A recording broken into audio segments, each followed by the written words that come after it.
Pi r squared gives you the area of a circle. But where does pi r squared come from?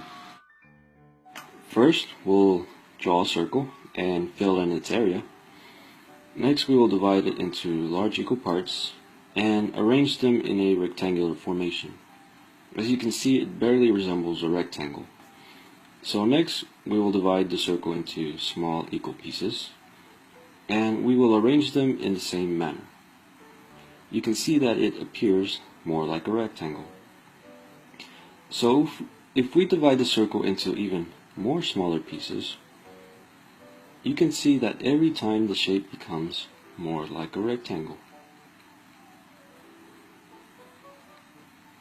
So how small must we divide a circle before we can get a perfect rectangle?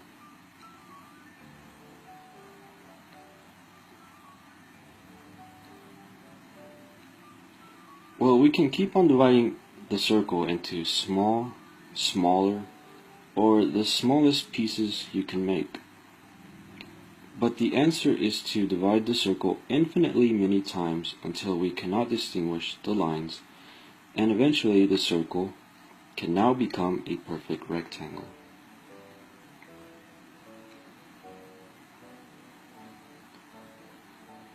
So, the area of the circle is equal to the area of the rectangle, which is equal to base times height. The height of the rectangle, as you can see, is the same as the radius, so height is equal to radius. To find the base, we need to look at the circumference of the circle. And when we compare the base and the circumference, we can see that the base is equal to 1/2 the circumference. Remember that the circumference is equal to 2 pi r. When we combine it with 1/2, the 2's cancel out, and base is equal to pi r.